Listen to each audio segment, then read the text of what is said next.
Olá pessoal, já estamos de volta com mais um programa. Esse é o Mundial Telenotícias com uma análise dos principais acontecimentos do dia no Brasil e no mundo. Hoje vamos abordar a rejeição de Nicolás Maduro à proposta do presidente Lula para a realização de outra eleição na Venezuela. Também vamos analisar a rejeição do Supremo à ação do Congresso que pedia a reversão da decisão de Flávio Dino, que suspendeu as emendas parlamentares. E situação do ministro Alexandre de Moraes parece mesmo não ter volta. Até aliados passam a criticar ações do magistrado. São os destaques do nosso programa de hoje que está começando agora. Acompanhe com a gente.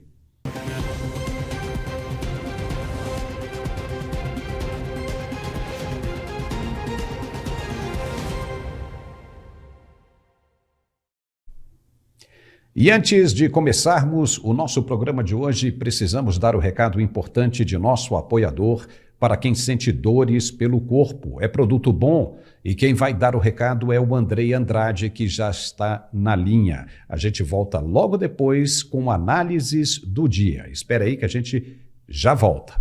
Vai daí, Andrei. Boa tarde, tudo bem? Como é que você tá? Beleza? Falar pra você, velho, o remédio tá uma beleza, hein? Dá uns parabéns pro seu patrão aí, porque ele acertou a forma certinho. Eu tava na situação, velho, que eu te falei, eu não tava nem aguentando andar mesmo. Tava feia a coisa, só tomando antibiótico e o negócio é dar aquela melhoradinha lá, depois voltava. E agora já vou indo pro segundo mês já. Não tô sentindo mais nada, velho. Fui com a fé e a coragem. E não me arrependo não, cara. Se tiver comprar de novo, eu compro. Tá de parabéns. Pode dar uns parabéns pro seu patrão aí que foi show demais o remédio dele. Muito bom, beleza? Um abraço pra você aí, uma boa tarde, tá? Olá, Paulo. É um prazer estar aqui mais uma vez junto com nossa audiência para falarmos dele, do melhor produto ortopédico do Brasil, o Articular, que vocês ouviram, né? Mais um depoimento, mais um testemunho de uma pessoa que comprou e melhorou rapidamente. É o que eu falo, gente, uma semana de uso você sente a grande diferença, principalmente você que trabalha bastante, que tem aquela rotina de trabalho extensa, que pega peso, você que dirige todo dia, ou até mesmo você que trabalha em casa, você que trabalha na mesma posição, você que tem fortes dores no joelho, dor na coluna, dor no quadril, você que foi submetido a uma cirurgia e depois da cirurgia sempre o local dói,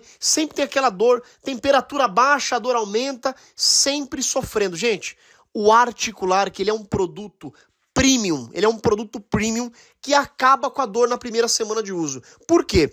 Essa fórmula dele tem altas doses de condroitina, magnésio, cúrcuma, vitamina D, cartilagem C2, e esse produto é o único no Brasil que tem toda essa composição junto com ácido hialurônico. Gente, é um destaque falar do ácido hialurônico, por quê? Porque hoje o ácido hialurônico no mundo da ortopedia é a única coisa que consegue ser superior até uma cirurgia. Por quê? Cirurgia, você coloca prótese e o organismo pode aceitar ou não, sem contar que toda cirurgia tem o seu risco e ainda tem a questão do médico, né? Se pegar um médico que não faz a operação direito, tem erro médico, acaba tendo sequela pro resto da vida. Já com o ácido hialurônico, você faz infiltrações diretas para preencher o espaço vazio. Por exemplo, o joelho desgastou a cartilagem, tá batendo osso com osso, eles vão lá e fazem uma infiltração no joelho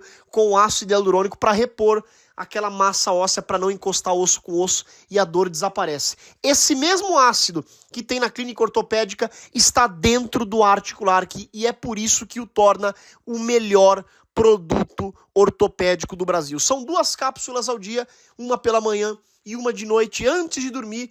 Com certeza, na primeira semaninha, você vai ver que você vai subir, descer escada, abaixar, levantar, pegar peso, dirigir sem sofrer com dor nenhuma. Então você que está me ouvindo agora, que está acompanhando aqui a programação, que sofre com fortes dores no joelho, com artrose, você que tem artrite reumatoide, fibromialgia, hérnia de disco, bico de papagaio, escoliose, você que tem problemas de circulação e acaba não conseguindo trabalhar direito, quando chega em casa chega cansado, não aproveita a família, não aproveita os filhos, não consegue aproveitar umas férias, passa as férias emburrado, porque né, não é legal você passar um momento, né, com a família sofrendo com dor.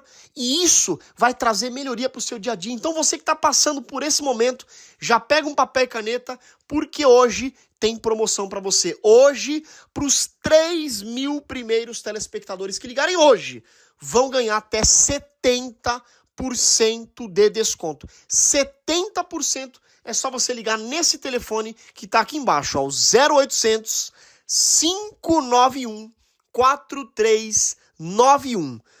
0800 591 4391. Pode ligar, tanto do celular quanto do fixo, a ligação é gratuita. E tem a opção também de você chamar pelo WhatsApp via QR Code, que está bem aqui embaixo. É só você apontar a câmera, já cai direto no WhatsApp e você vai ter o atendimento personalizado. E com certeza todas as suas dúvidas serão sanadas e a sua dor acabará rapidamente. Articular, que é só você ligar 0800 591 4391. E atenção agora para todo mundo que está acompanhando a programação, para quem ligar hoje, vai ganhar de presente o nosso kit de pomadas massageadoras premium. São pomadas de fabricação própria, a pomada de uso diurno e a pomada para uso noturno. A pomada de uso diurno, ela é a base de Ora Pronobis, camomila, carqueja, arnica, e a segunda pomada, que é para você passar antes de dormir, ela tem magnésio de malato, colágeno, ácido hialurônico e também tem erva baleeira. Isso aí, ácido hialurônico dentro da pomada, ou seja, você vai estar tomando via cápsulas o ácido hialurônico e vai estar passando com a pomada para ter um tratamento de fora para dentro e de dentro para fora, para ter uma eficácia 100%. E não para por aí, ainda recebe de presente o relógio inteligente, o smartwatch, que mede pressão, batimento cardíaco, e ainda o tapete massageador para os pés. E olha que bacana, ligou hoje, recebe o nosso massageador profissional. É isso aí, uma pistola massageadora para você poder fazer aquela massagem no foco da dor, todo dia, no trabalho, em casa, no carro, seja onde você estiver. Então, é só você ligar 0800 591 4391. Recebe em casa frete gratuito, pagamento só para o mês de setembro, só para setembro. Então aproveita e liga 0800 591 4391, Paulo! Olha só, não há como não dizer que a crise entre os poderes explodiu de vez. Simplesmente não dá. A Praça dos Três Poderes em Brasília simplesmente virou um campo de batalha muito mais destrutivo do que os danos causados pelos vândalos do dia 8 de janeiro. Aqueles que quebraram tudo mesmo, não as senhorinhas que foram presas, não essas. Mas o caldo entornou para valer. E também não há mais como emendar esse cristal danificado. A estratégia agora é tentar diminuir o prejuízo, que já está bem grande. A possibilidade de não dar em nada não existe mais. Isso todo mundo já tem certeza. A questão agora é saber o que pode ser feito para que esse estrago não alcance proporções ainda maiores. Se não, vejamos.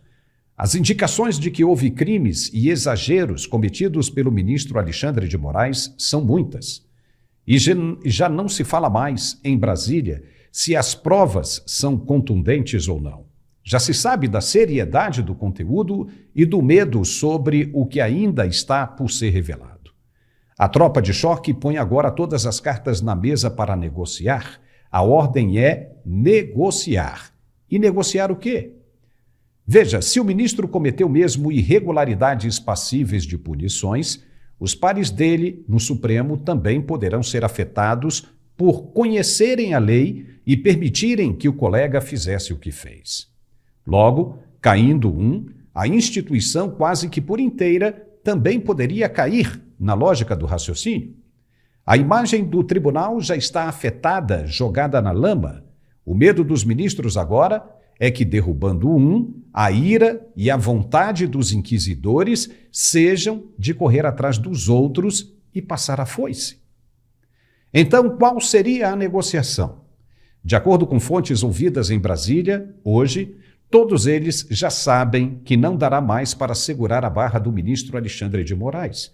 e que o melhor a fazer agora é entregá-lo para sacrifício desde que a perseguição termine nele, ou seja, que nenhum outro ministro entre na mira dos parlamentares como Dias Toffoli, Luiz Roberto Barroso, Gilmar Mendes, Carmen Lúcia e mais alguns. Ok? Já seria um bom começo? E por quê?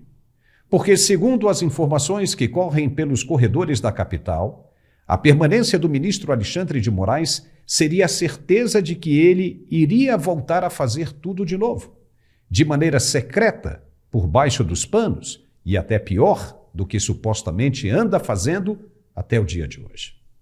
Por essa razão, ele não poderia mais ficar onde está. Segundo alguns desses parlamentares, o ministro poderia até fazer coisa pior e se preparar melhor para não deixar pontas soltas como fez até agora. Não dá para incluí-lo em nenhuma exceção. Veja que a coisa parece mesmo um consenso. Até as empresas do chamado consórcio de mídia abriram mão e começaram a criticar as supostas ações do ministro de maneira bem radical. Já circula a informação de que os dias de Alexandre de Moraes no Supremo estão contados. E qual seria a consequência disso? Óbvio, um ministro muito mais reativo, enfurecido, como um animal acuado e desesperado, é natural. Ele está sendo pressionado e ficando cada vez mais sem saída. A tendência é reagir e muito provavelmente poderemos ver um magistrado lutando por sua sobrevivência e, consequentemente, podendo dobrar tudo que supostamente fez até agora contra os que querem ele fora do jogo, fora do poder. Já imaginou? Se preparem, porque como uma estrela que brilha ao intenso antes da extinção, poderemos ver a fúria em explosão desta supernova da mais alta corte do país. É o que estão dizendo? Porque não se pode passar a mão em tudo o que ele teria feito, segundo as denúncias do jornalista americano publicadas no jornal A Folha de São Paulo. Não teria como. Porque, caso contrário, o estariam colocando acima de tudo, acima da lei. Seria o único cidadão brasileiro acima da Constituição, com poderes oficialmente concedidos para fazer o que bem entender, acima das leis. Isso poderia representar um problema ainda maior para o futuro. Por isso, os parlamentares vão agora até o fim, até conseguirem o que querem, que é o impeachment do ministro. Então, deixar o ministro esquecido é juridicamente impossível. E qualquer alternativa para inocentá-lo seria facilmente entendida como cumplicidade e até mesmo formação de organização criminosa. Uou! Entendeu agora por que querem negociar? Para não entrarem na categoria de crime organizado. É o que foi dito hoje por algumas personalidades do mundo político na capital. Quando um balão de ar quente está pesado demais para subir, o que se faz? Se solta os excessos de peso, se livra deles. E nesse caso, para salvar os outros ministros e até mesmo o que sobrou do Supremo Tribunal Federal, é que é necessário soltar a mão do ministro, então, dando um dedo para salvar o corpo. E é possível que se chegue a um acordo. O Supremo admite acabar até com os inquéritos intermináveis. Já está reconhecendo que teve gente presa por muito tempo. Isso não é legal, não é certo, e por aí vai. Mas como o Supremo vai conseguir chamar a atenção do Congresso em um momento de tanta crise como este? Simples, tocando um dedo na ferida. O ministro Flávio Dino suspendeu o pagamento das emendas parlamentares, isso todo mundo já sabe, e provocou uma ira gigantesca no Congresso Nacional nesta quinta-feira. Os parlamentares entraram com uma ação imediatamente no STF pedindo a revogação dos atos de Dino. E o que os ministros fizeram? Formaram maioria para manter a suspensão das emendas. Eles alegam que o procedimento de repasse dos recursos para estados e municípios deve ser mais transparente. Está certo, mas agora? E votaram em regime de urgência. Foi uma desculpa para justificar a importância do assunto, mas na verdade estão oferecendo uma moeda de troca, uma mão para ser apertada. O prazo para o Supremo bater o martelo era a meia-noite desta sexta-feira. Briga boa demais para a gente acompanhar. Em resposta, o Congresso Nacional também suspendeu o aumento de quase R$ 1,5 bilhão de reais, que daria para o Judiciário apenas custear os salários. Mas isso não está preocupando muito os ministros. O que eles querem é a certeza de que outros não serão afetados com as consequências que virão pelos atos do ministro Alexandre. Entendeu? O senador Rodrigo Pacheco, uma pedra no sapato dos parlamentares, não vai ter como suportar essa pressão, ainda mais agora, depois da suspensão das emendas que também afeta diretamente a ele e a outros senadores. Ele tenta ganhar tempo para pensar, para ver o que pode fazer, mas as opções estão bem reduzidas e muito complicadas e estão fugindo do controle dele. Está todo mundo indo para o extremo, apostando no tudo ou nada. Já começaram a surgir debates, por exemplo, sobre a omissão de Pacheco ou sobre a conivência dele com possíveis abusos de autoridade, além do desrespeito às prerrogativas constitucionais do Senado, que, como instituição, seria a única capaz de exercer o controle externo sobre juízes de tribunais superiores. Se ele impede, está prevaricando e supostamente fazendo parte da mesma organização. É o assunto dos debates nas comissões. Viu só como a giripoca está piando? O relator do Orçamento da União para 2025 no Congresso Nacional, senador Ângelo Coronel, do PSD da Bahia, está bufando de raiva do Supremo. Quem viu ele hoje disse que até babava como um dragão de Komodo. Tamanho era o ódio dele com a decisão do STF desta sexta-feira, hoje, dia 16 de agosto. Ele desafiou o Supremo e mandou um recado dizendo que vai manter as emendas PIX de todo jeito. Ele disse, aspas, não vamos diminuir a emenda PIX, ela é um derivado das emendas impositivas. Podemos aprimorá-las, mas não perdê-las. Esse repasse dá celeridade, permite o início de uma obra em 90 dias após a indicação, enquanto as outras emendas demoram até 2 anos. Fecha aspas. E agora, papai, pegou ou não pegou fogo no parquinho? O que o senador Coronel ainda não se deu conta é que os ministros crescem a matéria para depois ter algum benefício nas negociações. E já explicamos o que querem. Logo, podemos afirmar que um acordo está próximo. Daqui a pouco, logo depois do intervalo, nós vamos dar continuidade a este assunto. Tem muito parlamentar querendo botar para fora, botar a boca no trombone, né? Expressar o que está sentindo e dizendo quais serão os próximos passos. Fique por aqui que a gente já volta, mas antes, se liga aí no recado para quem enfrenta algum problema de saúde sexual. A gente já volta. Vai daí, Tatá. Muito obrigada pelo carinho e olha, eu tô aqui para falar de coisa boa, viu? Quando eu entro aqui é para falar sobre o nosso relacionamento.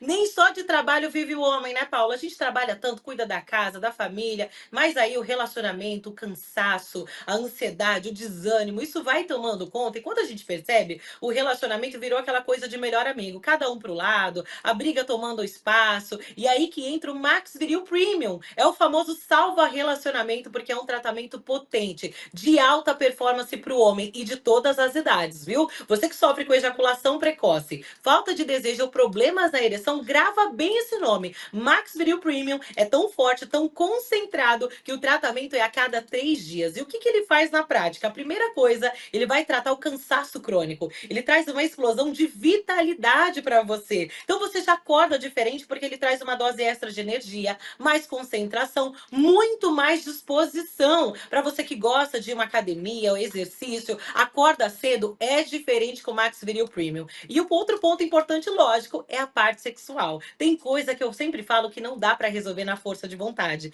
Então, ejaculação precoce, por exemplo, é um constrangimento. Quando você toma o Max Viril Premium, ele já atua num neurotransmissor, Paulo, para diminuir a ansiedade e a hipersensibilidade. Isso aumenta a resistência. O seu tempo de ação é mais longo. Ao invés de 20, 30 minutos, você consegue namorar por mais tempo sem falhar. Além disso, ele regula a testosterona, melhora todo o fluxo sanguíneo masculino, dilata as veias, dá sensação de volume e aumenta a potência em 10 vezes mais. Olha que sucesso! Já anota o telefone 0800 323 0090. Anota aí, 0800 323 0090. Você que está acompanhando aqui o programa, eu desafio você mudar o seu conhecimento. Às vezes a gente acha que não precisa de algo até conhecer. E o Max Viril Premium, ele tem efeito em 30 minutos antes da relação. Ele é o estimulante mais rápido e mais potente do Brasil.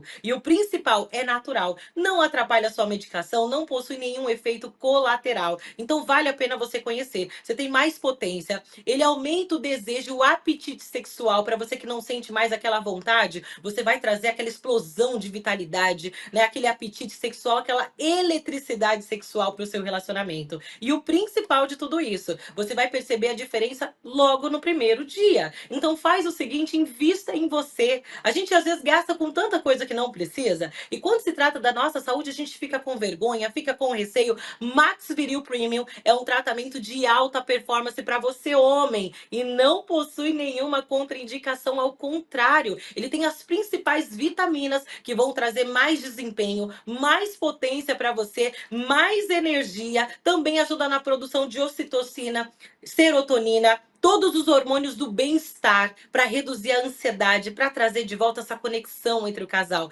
Você que é esposa, liga também. Se o maridão é mais tímido, a gente já cuida de tudo, não é? Então pega o telefone e liga agora, 0800 323 0090. 0800 323 0090. Paulo, eu vou fazer o seguinte.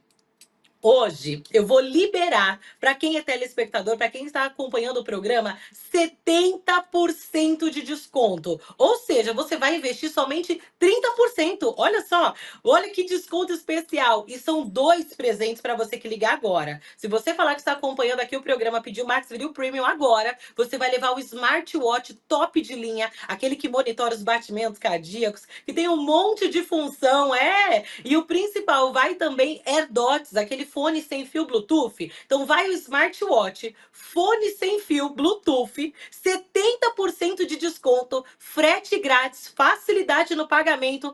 Só falta você tomar uma atitude. Max Viril Premium é o famoso salva relacionamento. Anota aí, 0800 323 0090. Não tem idade. Pode ligar agora, hein? 0800 323 0090, Paulo. Tá certo, Tatá. Muito obrigado. Até a próxima.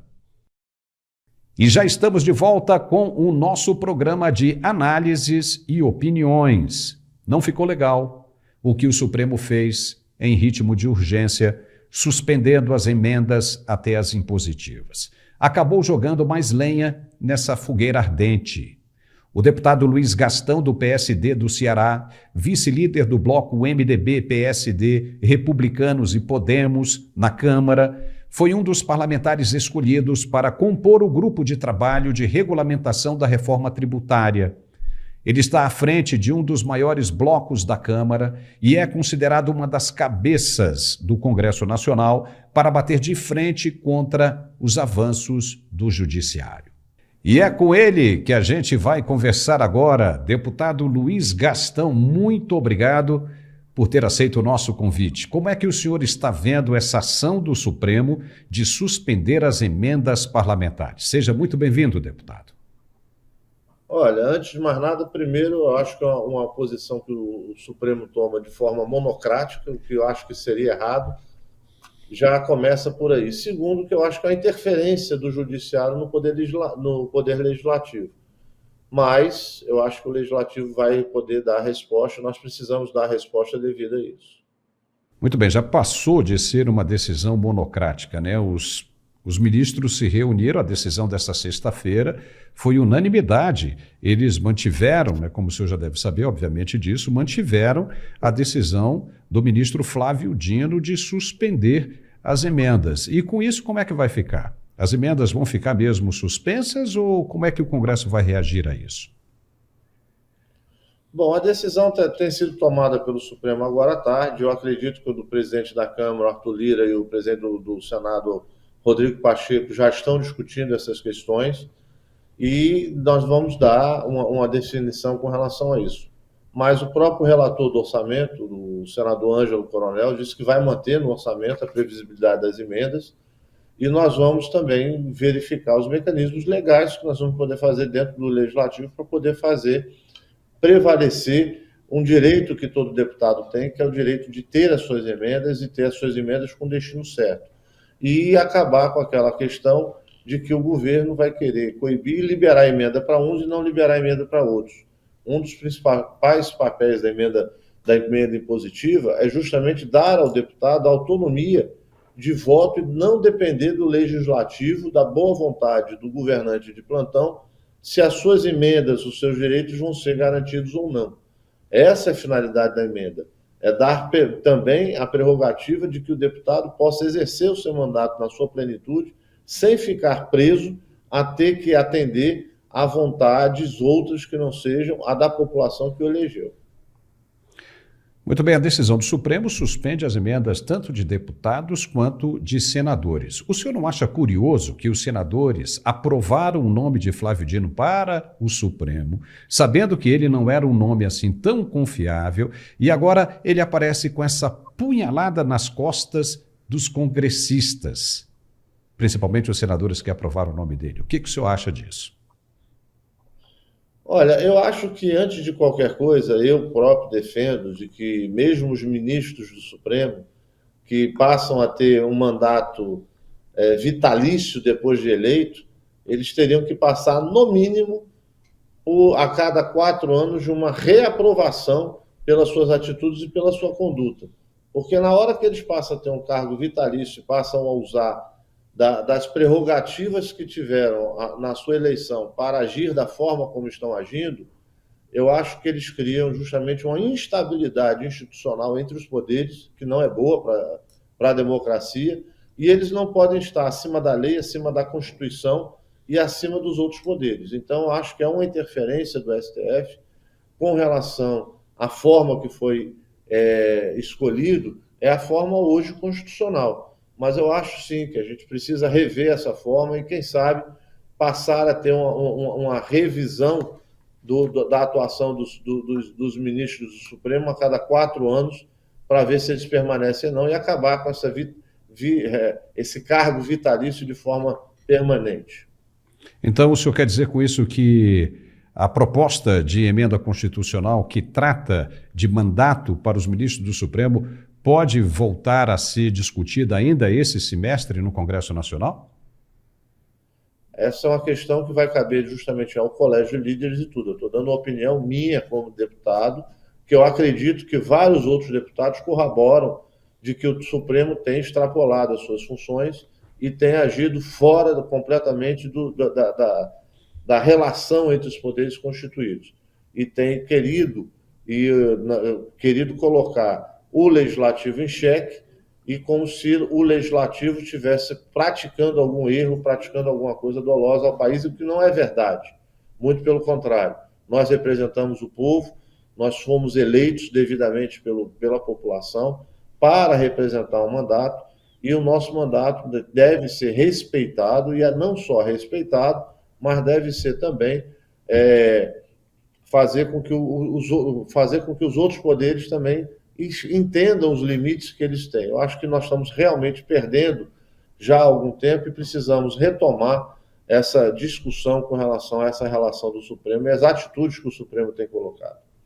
Porque senão, deputado, o senhor me desculpe, mas o Congresso Nacional fica praticamente alijado, esquecido, e não há mais a necessidade do eleitor votar em deputados e senadores se o Congresso não tiver nenhuma representação. Isso é muito claro. Este ano, o Congresso passou por alguns obstáculos gerados justamente pela judicialização pelo governo Lula de decisões tomadas por deputados e senadores, como, por exemplo, a desoneração da folha de pagamento. O senhor acredita que o governo Lula, depois de tudo isso que está acontecendo agora, vai voltar a se comportar do mesmo jeito? Olha, é difícil você colocar com relação a isso, porque, como você colocou muito bem, eu acho que tanto o Executivo quanto o Judiciário têm que respeitar a vontade do Legislativo da mesma forma que o Legislativo respeita o que é constitucional e da posição do Supremo, e com relação à liberdade que o governo tem nos seus programas de trabalho, e o Congresso tem dado não só respostas à população, mas ao Executivo, na aprovação de projetos, como foi no arcabouço fiscal, como foi agora na reforma tributária, na regulamentação da reforma tributária, e de todos os projetos que dizem respeito à gestão do país, que vêm para o Congresso, e que nós estamos não só votando, manifestando nossas posições, em alguns pontos, inclusive com questões que são, eu diria, impopulares, como a volta do DPVAT, que é uma visão extremamente impopular para a população, mas que o Congresso aprovou para que o governo pudesse ter também esses recursos para poder gerir. Então, eu concordo que você precisa ter uma revisão e, nessa hora, nós vamos realmente ter que rever, eu acho que o Congresso tem que rever essa sua relação. E o presidente da Câmara, aí, o deputado Arthur Lira, acabou suspendendo, pelo menos por enquanto, o aumento que daria ao Poder Judiciário de 1 bilhão e 300 milhões de reais que seriam usados aí para aumentar pagamentos, salários. Com base nisso, como é que o senhor classifica? Em que nível o senhor classifica essa crise entre os poderes? Elas estão... Está média, pequena, grande, insuportável, chegou no limite? Olha, eu acho que a crise existe, né? Não adianta nós colocarmos que não existe uma crise. Eu acho que tem faltado bombeiros e tem faltado pessoas que visem trazer soluções que sejam soluções que deem constitucionalidade às ações e que dê principalmente perenidade. Eu acho que os ministros do STF hoje, eles passaram a querer exercer funções muito mais políticas do que jurídicas. Nunca se viu tanto ministro falar sobre política, nunca se viu tanto ministro dar palpite na política, e em vez de estar discutindo o que é para discutir os fóruns constitucionais dentro de uma questão constitucional da justiça. Então, essa relação, ela precisa sim, não só ser revista, mas é importante que o Congresso se firme com relação a isso, porque é a casa que tem a maior representação popular de todas as correntes. O Poder Executivo ganhou a eleição por uma margem muito apertada de votos, mas no Legislativo nós temos todas as forças em conjunto fazendo parte. O nosso partido, meu partido, faz parte da base do governo. Nós temos colaborado com a gestão do governo, nós temos colaborado com a governabilidade do governo, mas isso não significa que nós vamos ter também a governabilidade possa passar por cima dos princípios democráticos e pelo direito, principalmente, do exercício do mandato dos deputados e dos senadores no Legislativo. Então, eu acho que está na hora do Poder Legislativo, que tem feito um grande trabalho. Eu, embora esteja no primeiro mandato, eu posso testemunhar de que nós estamos vendo o Congresso trabalhar de forma diuturna. Nós tivemos agora, essa semana, votações importantes acontecendo. Nós tivemos agora, inclusive, a segunda etapa do projeto do PL 108, que regulamenta a distribuição dos recursos da reforma tributária para estados e municípios. Nós tivemos aí projetos aprovados com relação a, nos casos de pandemia, você poder transferir o pagamento dos créditos devidos, dos empréstimos devidos aos produtores rurais serem protelados. Criamos a condição para que as santas casas de misericórdia, que são extremamente importantes para o país, possam ter contas vinculadas para não depender de gestor passar ou não repassar recursos para elas. Então, o Legislativo tem buscado trabalhar, não só o presidente Arthur Lira, que tem liderado a Câmara, mas todos os líderes partidários de todos os partidos. Nós temos buscado dar a nossa contribuição e fazer o nosso trabalho. E acredito que quando o STF toma uma posição dessa e o próprio Executivo fica querendo desrespeitar as decisões como da questão da desoneração da folha, que foi amplamente aprovada no Congresso, inclusive com o veto do presidente derrubado, você passa a criar um problema muito maior e acaba criando um problema institucional entre os poderes. Deputado, o senhor é jurista também ou não? Não, entendo um pouco de leis, eu acho que todo mundo entende um pouco de leis nesse país, mas eu não sou jurista, mas entendo, compreendo um pouco. Mas o que o senhor acha disso tudo que estão falando do ministro Alexandre de Moraes? Olha, eu acho que quando você vai para como você próprio perguntou, eu não sou jurista. Se legalmente as atitudes que ele tem tomado são atitudes, vamos botar que possam estar dentro da lei ou não, eu não vou discutir tecnicamente isso, mas eu acho que, no mínimo, ele tem faltado com uma questão com relação aos seus pronunciamentos e às suas ações, que nos parece ser extremamente parciais nos seus julgamentos e nas suas ações. Nós estamos aí com princípios dos atos praticados, por exemplo, no dia 8, esse inquérito das fake news que foi aberto, já tem mais de 3 anos que foi aberto e não tem destinação, muitos casos de pessoas que estão aí sem ter a clareza de qual é o processo e não podendo nem se defender nos fóruns adequados, e principalmente para pessoas que não têm fórum no STF sendo julgadas pelo STF. Então, eu acho que realmente existem uma série de indícios muito fortes de que precisariam ser revistos esses atos. Tá certo. Deputado Luiz Gastão, muitíssimo obrigado por seus esclarecimentos aqui em nosso programa. Volte sempre, hein?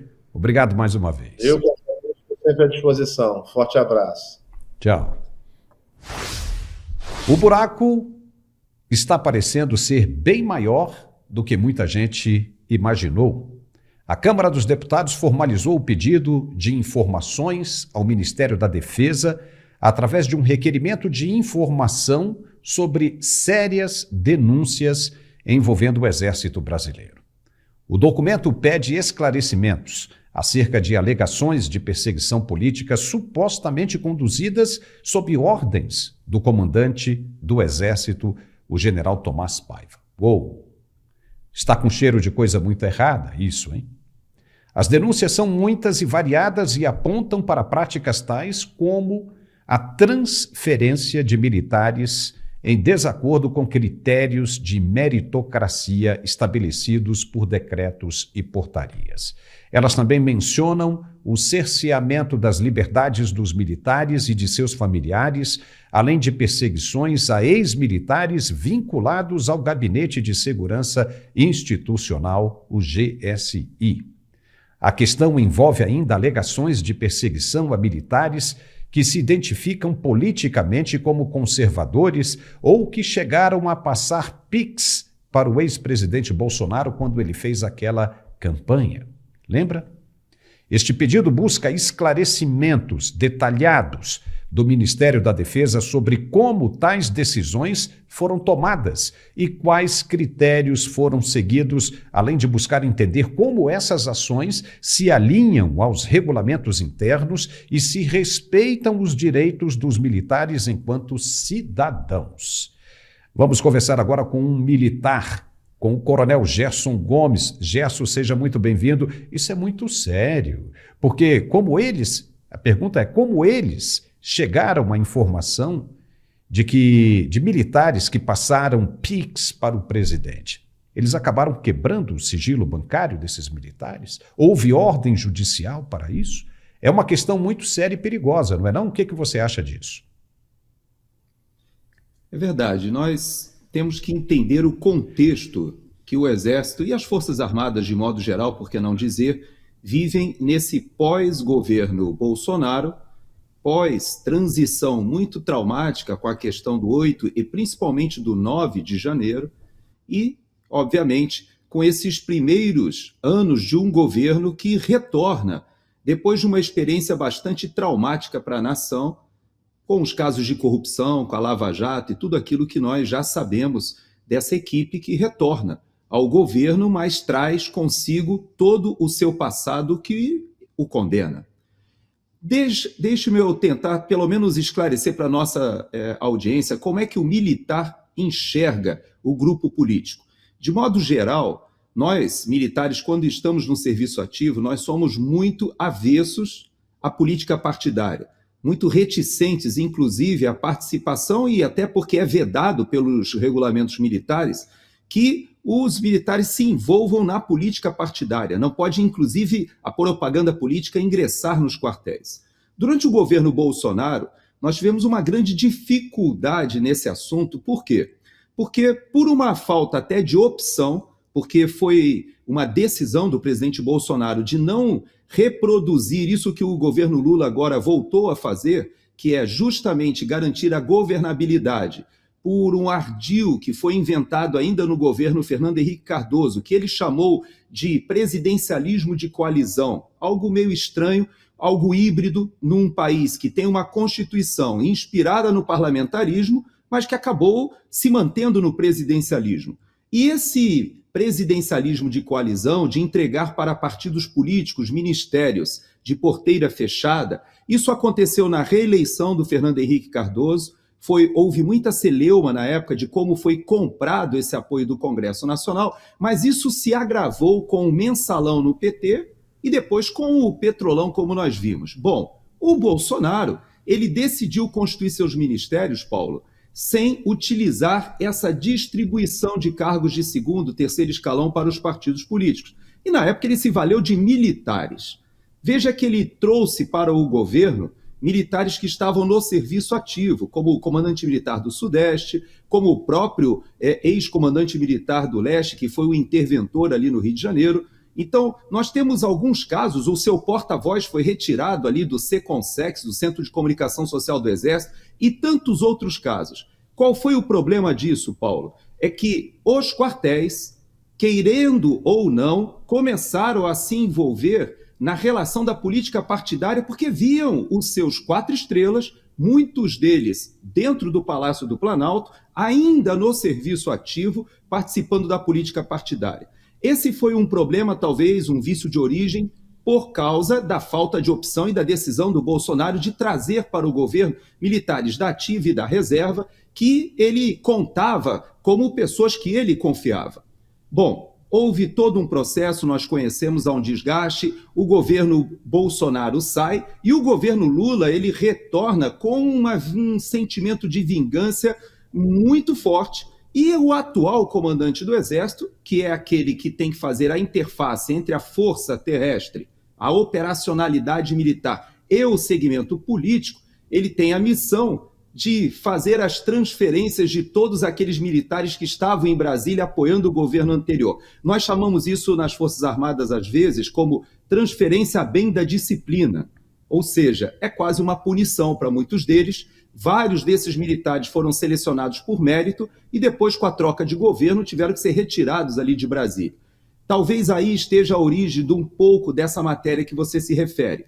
É claro que há possibilidade, sim, de haver uma perseguição política, há possibilidade até de que tente-se afastar os quartéis da política partidária, mas eu creio que é muito difícil, viu, Paulo? Porque houve uma identificação da família militar e grande parte dos militares com os ideais, com os valores e com as pautas defendidas, até patrióticas, do governo Bolsonaro. Então, isso que você está levantando agora, provavelmente ainda é um rescaldo, um resquício do que aconteceu nessa transição muito traumática. Muito legal, Gerson, essa sua explicação. Legal mesmo, eu tenho certeza que muita gente não tinha a menor ideia que a coisa tenha funcionado desse jeito. Mas eu quero chamar a atenção aí por uma questão jurídica. Você, como militar, você pode pode esclarecer melhor isso aí, né? Ou seja, os caras descobriram os militares que fizeram transferência, que fizeram PIX para o ex-presidente Bolsonaro. Isso, você só consegue fazer isso se você quebrar o sigilo bancário dessas pessoas. Veja bem, quebrar o sigilo bancário sem uma ordem judicial é crime, isso não é legal. E aí, como é que foi feito isso? Para os militares, pode, e para o civil não? Os militares têm essa brecha, têm o direito de fazer isso, ou alguém cometeu um erro aí gravíssimo e vai ter que responder por isso? Você tem razão, mas esse assunto ele não é circunscrito ao meio militar, não. Eu vou te falar, eu tenho amigos que estão em outras esferas do governo federal, inclusive autarquias. Todos hoje sofrem algum tipo de perseguição ou, pelo menos, de preocupação com as suas redes sociais e com as decisões que tomam ou com as manifestações políticas que fazem por causa de uma perseguição que é feita a todo e qualquer bolsonarista ou conservador que, de alguma forma, ficou remanescente ali no estamento do governo. Isso acontece não somente nas Forças Armadas. Você tem razão. Como esses dados vazaram? Hoje nós vamos tratar aqui no programa, eu tenho certeza, que eu terei oportunidade de desenvolver sobre a questão desses áudios vazados do próprio ministro Alexandre de Moraes, que acabam tendo conexão com esse assunto. Esse ano eu dei uma entrevista de quase 4 horas de duração para um coronel que mora em Portugal. E durante a entrevista houve uma provocação perguntando dos encontros do comandante do Exército com Alexandre de Moraes. Qual era a minha avaliação? E eu nessa entrevista, Paulo, eu falei apenas uma coisa, que se eu pudesse dar um conselho ao comandante do Exército, seria: afaste-se desse núcleo que se comporta como uma verdadeira organização criminosa. Eu sei que o comandante do Exército tem que fazer a interface da ala profissional, ou seja, do todo o estamento profissional, mas sabe de uma coisa? Pouca gente sabe disso que eu vou te falar agora. O comandante do Exército, ele sempre está fardado, mas ele não está mais no serviço ativo. Você sabia disso? Você sabia que o comandante da Força Aérea da Marinha e do Exército, quando eles assumem esse cargo, eles passam para a reserva? Sabe por quê? Porque, embora eles continuem comandando as suas forças, eles são um cargo híbrido. Porque, ao mesmo tempo, eles são os comandantes operacionais, mas eles são a interface com o poder político. Então, eles sim têm que estar próximo, mas eu dei um conselho, eu falei, olha, se eu pudesse dar um conselho ao atual comandante do Exército, eu diria para ele: não se encontre com Alexandre de Moraes, mande um assessor jurídico, não vá àquelas posses do Zanin, por exemplo, em que o próprio advogado do presidente foi indicado, evite essas cerimônias, vá naquelas que sejam realmente impositivas, compulsórias, porque eu vou te dizer uma coisa, quem se aproxima demais desse grupo, como nós veremos aí nas próximas semanas, com esses áudios sendo liberados, quem se aproxima desse grupo acaba se comprometendo. E mais ainda, né, o comandante do Exército, a quem você está se referindo, chegou a convidar o ministro Alexandre de Moraes para malhar junto na academia do Exército, você lembra muito bem disso. E já que você tocou no assunto, né, de Alexandre de Moraes, você também acredita que será mais fácil para o Supremo se safar desse imbróglio todo, entregando ele para o abate? Esse é um tema bem complexo, né? Mas você me cutucou, eu não vou recuar. Esse ambiente que nós estamos vivendo, de um otimismo nas redes sociais diante do que está acontecendo, ele passa a ideia de que o problema brasileiro, ou o problema que é muito maior do que ele pode ser observado apenas com a figura do ministro Alexandre de Moraes, esse problema não vai ser resolvido somente com o impeachment, ou como você colocou, com a entrega dessa cabeça, né? Ou seja, dá-se para acalmar a turba uma figura que vai ser sacrificada para preservar o restante do grupo. Eu não creio que talvez seja esse o raciocínio, porque se você tiver um pouquinho de honestidade, você vai perceber que o Supremo Tribunal Federal hoje, ele está completamente desvirtuado de suas finalidades, e não por culpa somente do ministro Alexandre de Moraes. Ele foi respaldado pelos seus pares. Mais do que isso, nos julgamentos, por exemplo, do 8 e 9 de janeiro, ele é o relator, é verdade, ele atua com tanta raiva que às vezes dá a impressão nos seus votos que ele é o promotor, é verdade, mas ele é acompanhado pela maioria dos seus colegas em condenações de 17, 16 anos, 14, condenações imorais, e que os ministros da Suprema Corte sabem, todos eles sabem, são homens inteligentes, mulheres inteligentes que lá passaram, agora só tem uma, mas todos eles sabem que aquilo ali não foi uma tentativa de golpe de Estado e que você não pode imputar esse tipo de condenação a pessoas em última instância sem lhes dar sequer o grau de uma defesa em duplo, terceiro grau de jurisdição. Então, quando você descondena o Lula, você faz uma erosão de todo o sistema judiciário do país. Quando você passa o recibo em todo o processo eleitoral que foi conduzido de uma maneira muito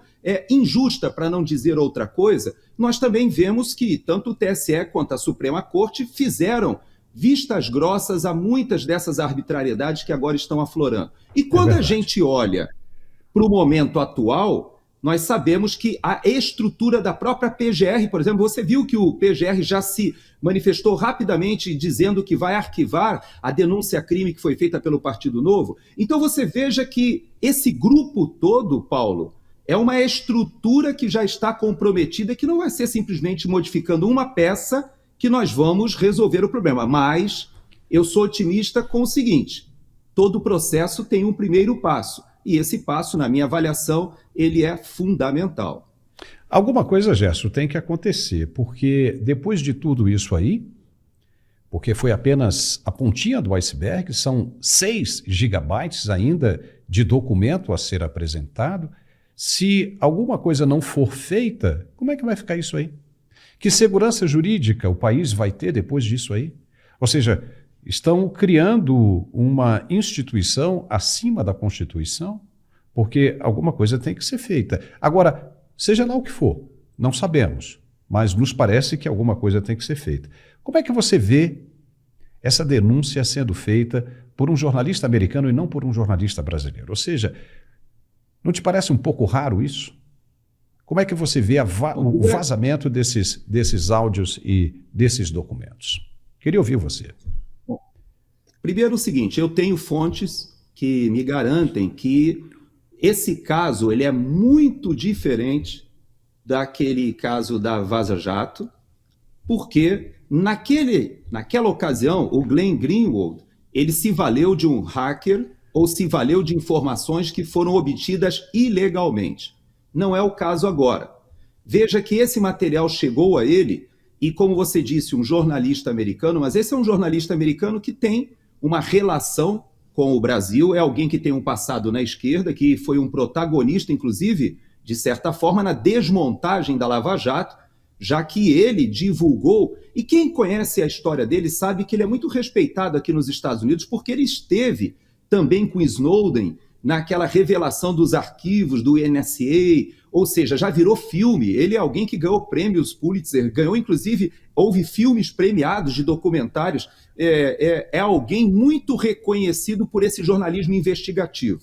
Agora, por que ele foi escolhido?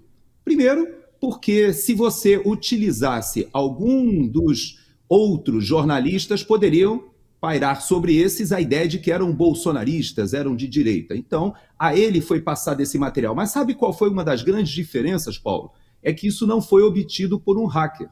Esse material foi entregue por alguém de dentro do sistema, insatisfeito, né? O que nós aqui chamamos de uma fonte interna, né? Que está entregando esses áudios. Eles foram gravados em nuvem. Veja que agora não são conversas interceptadas por um hacker. Agora são conversas que estão gravadas na nuvem, foram formalmente passadas por um informante de dentro do esquema que está insatisfeito e percebeu as irregularidades, as ilegalidades. Então, é bem diferente. E eu digo para você uma coisa, eu não sei se você conhece, eu já tive a oportunidade de conversar com o Facuri, que é um empresário de São Paulo, ligado à política também. Ele fez uma publicação interessante sobre o Glenn Greenwald, dizendo o seguinte, que o Glenn é alguém especialista no jornalismo sucuri. Você já ouviu essa expressão?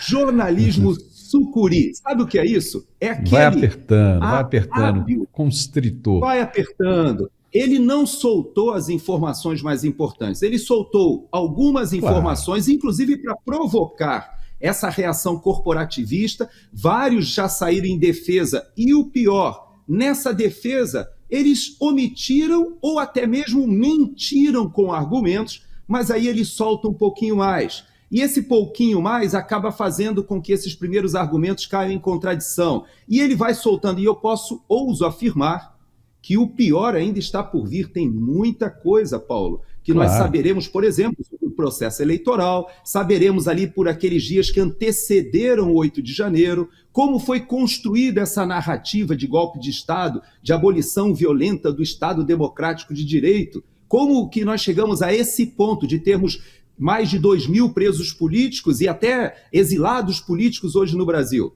Então, eu creio que sim, nós temos muita coisa para saber.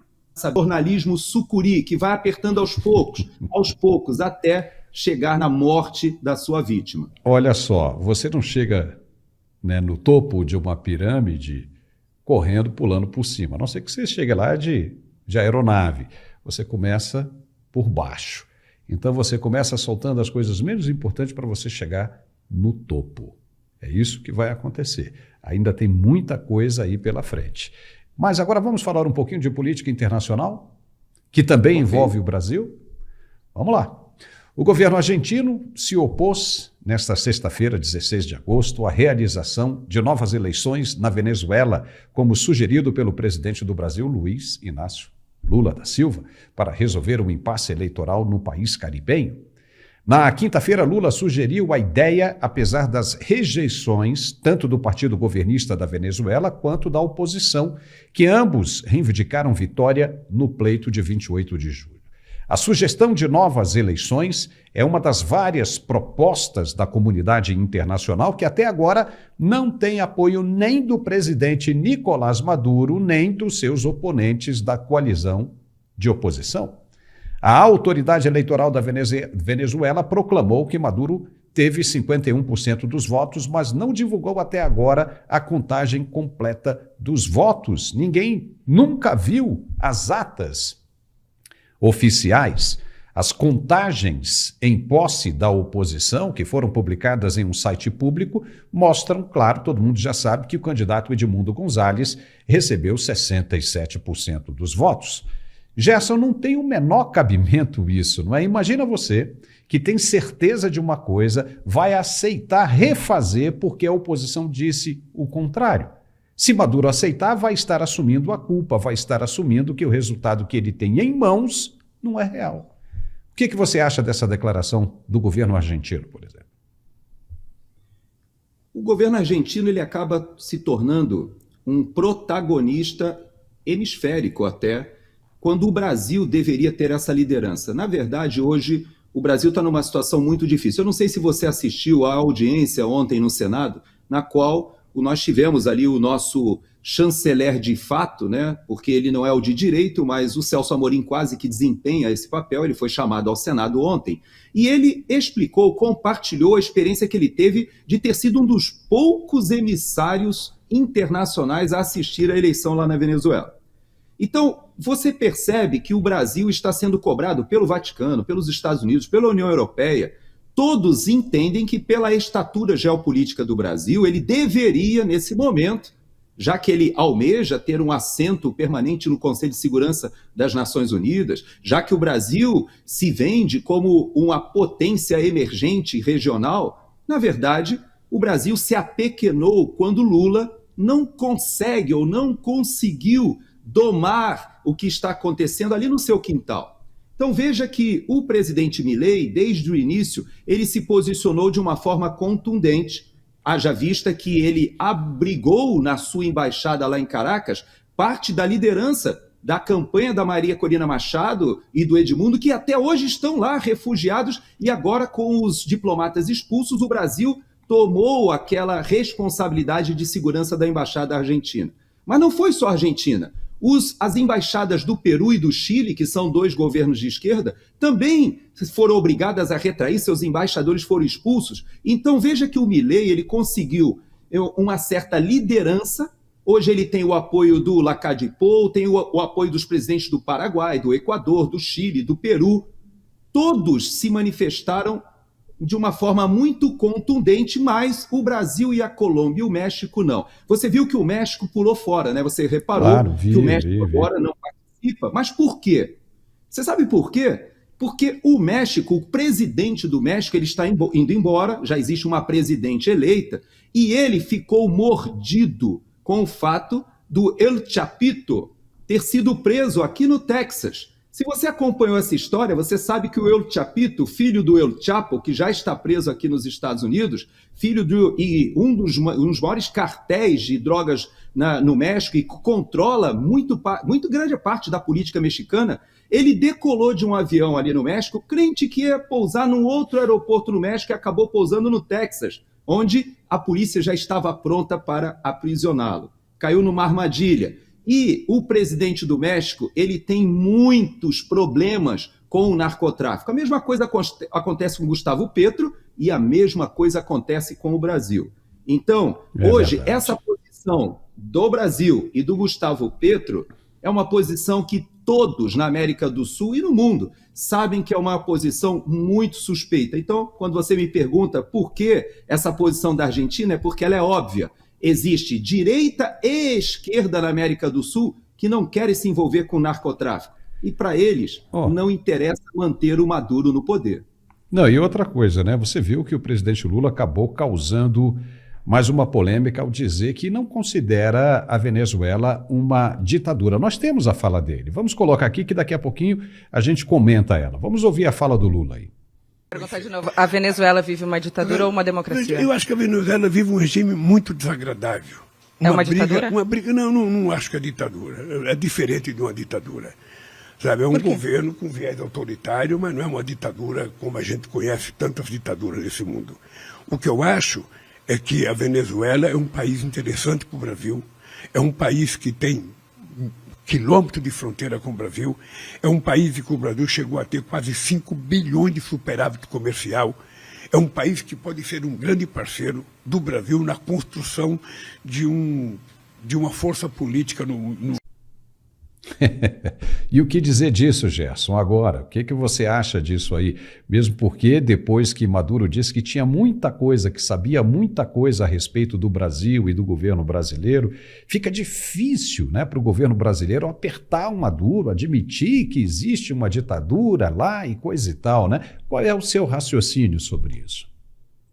Olha, eu tenho que agradecer de público, e faço isso por intermédio do Mundial Telenotícias, a essa definição do presidente Luiz Inácio. Eu tinha muita dificuldade, eu te confesso, de explicar aqui nos Estados Unidos qual é o regime brasileiro. Porque nós temos uma situação agora, por exemplo, que eu fico me perguntando, né? Por que o Conselho Superior de Magistratura ainda não convocou e por que esses juízes auxiliares ainda estão trabalhando ali, o Marco Antônio Martins Vargas, lá do TSE, e o Ayrton Vieira, do STF? Por que a OAB não se manifestou? E eu tinha muita dificuldade de explicar aqui nos Estados Unidos qual é o regime do Brasil. Agora o Lula me ajudou muito, eu tenho que agradecer muito. Agora eu sei que a forma de definir o regime brasileiro é um regime desagradável.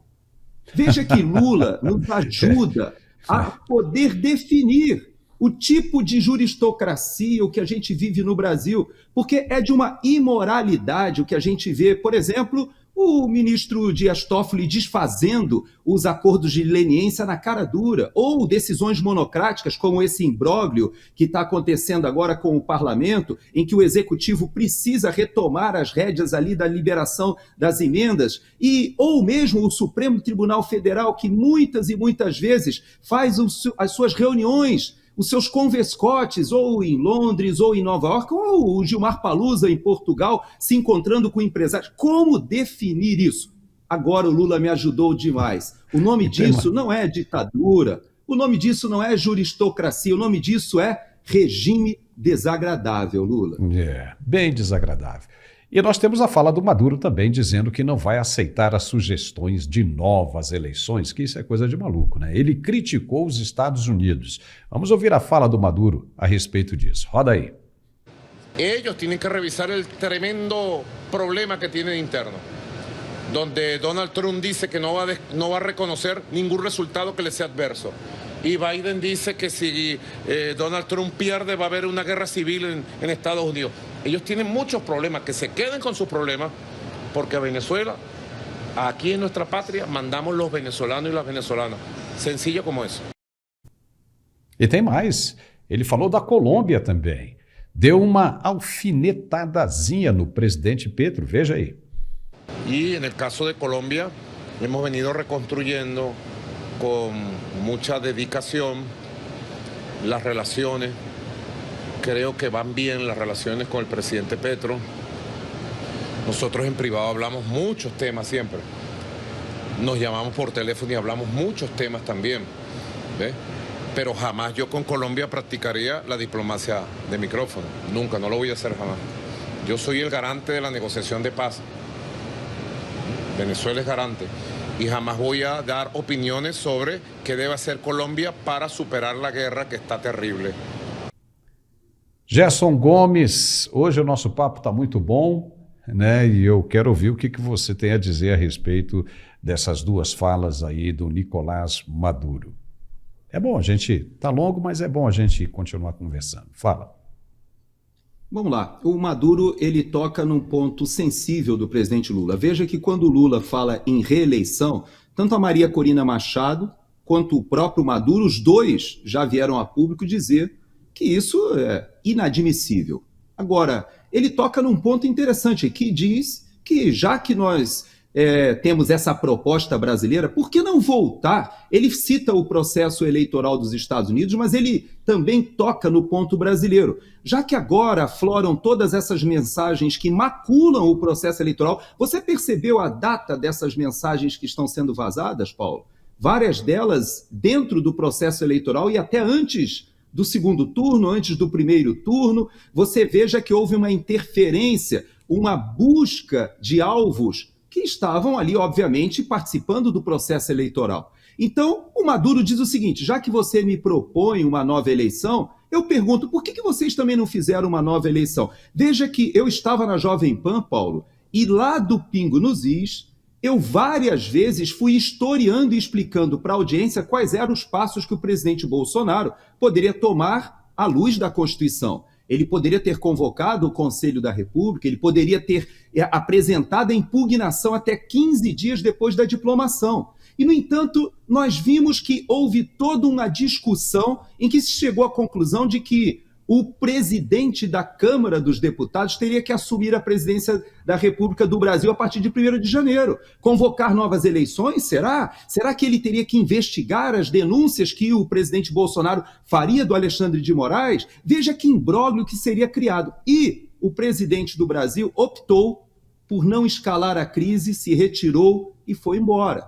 Agora, a narrativa criada de golpe de Estado do 8 de janeiro é a mesma narrativa que o próprio Maduro cria agora. Ele diz que a oposição está fazendo um golpe de Estado, sendo que ele tem as forças armadas e as armas. E no Brasil, nenhum tiro foi disparado, estilingues foram apreendidos, senhoras foram presas, pessoas doentes, idosos, até a moça que colocou ali na estátua aquilo que o ministro teve a ousadia de falar em Nova York, perdeu o mané. Até essa está sendo condenada agora a 17 anos. Então, eu creio que o Maduro, de certa forma, tem razão. Se você me propõe essa excrescência, essa imoralidade, então por que você não pratica, Lula? Chama agora com esses áudios vazados a investigação do que aconteceu no processo eleitoral. Quem sabe você mesmo não propõe uma nova eleição? Veja que o buraco é muito mais embaixo, Paulo.